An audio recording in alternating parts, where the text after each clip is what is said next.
for the final injury, we're talking about a distal biceps tear. Now, the distal bicep tear is the tear that happens at the distal end of the bicep. It is not quite as common in the general population as a proximal bicep tear, which happens up at the rotator cuff, and typically is a rotator cuff injury. What we're dealing with here is a distal bicep tear, and it's, again, not as common in the general population, but in the bodybuilding population, it's much more common. It's typically caused by a heavy bicep curl, and it can also lead to other issues as well. So something we want to do to prevent that is to work on the strength of the bicep brachialis. And that has a lot to do with supination and pronation of the arms. Now, journal studies have shown that a supinated grip puts the bicep at the most injury risk. So we are going to work on a pronated reverse grip bicep curl. So to start, we're going to be using a cable. You can use dumbbells if you'd like, or you can use a resistance band. It's up to you. We're going to take this at about 70% of your 1 rep max and go for 12 repetitions.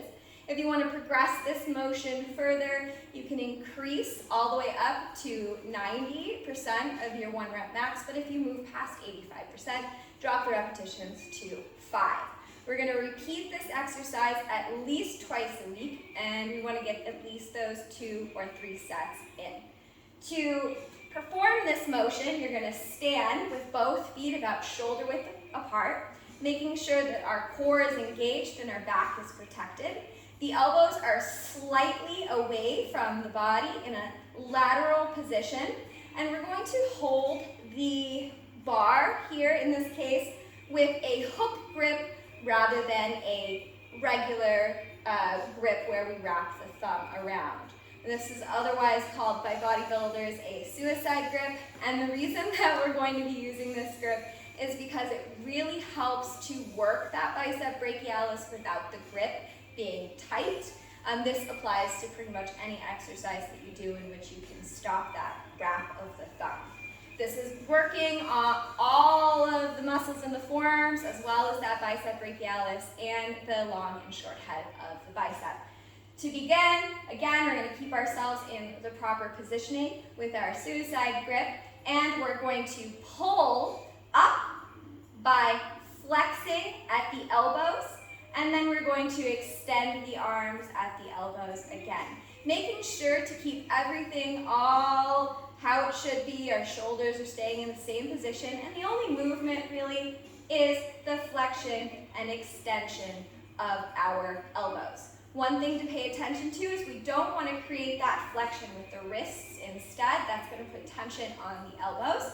So again, we want to keep the elbows right in their perfect position, slightly away from the body, and flex and extend at the elbow only. My wonderful volunteer Jimmy is going to come and attempt this exercise. We have it set to a very light weight. So Jimmy is taking his shoulder width stance. It's a little wide. Jimmy, let's bring it in. A little closer. Very good. Okay. And his elbows are going to be slightly away from his body. There is going to be some extension of the shoulders because it's required for the biceps to perform properly. And he's got his nice suicide grip, and we're going to lift by flexing at the elbows and then extending at the elbows. You're going to perform this preventative exercise for 2 to 3 sets of 8 to 12. Starting off at that 70% of the 1 rep max, you can stick with 12 repetitions, but if you move up past 85% of your 1 rep max, we're going to make sure that we drop those repetitions down to 5. Jimmy here is showing us very clearly that he is keeping his body, his core tight. He's only flexing and extending at the elbows. And is this an easy or difficult exercise, Jimmy? This is actually relatively easy. So we've got 10 pounds on there. For Jimmy, it's very easy right now. If we moved up closer to his 70% of his 1 rep max, he probably wouldn't be singing the same tune. No, I would not.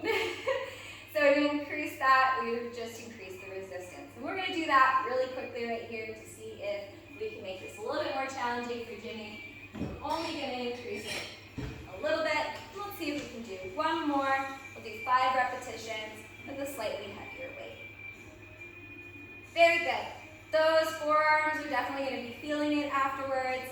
And the bicep, we're working on this outside portion, that bicep brachialis, and the bicep long and short head. Thank you very much, Jimmy. You're quite welcome. I see he enjoys this exercise.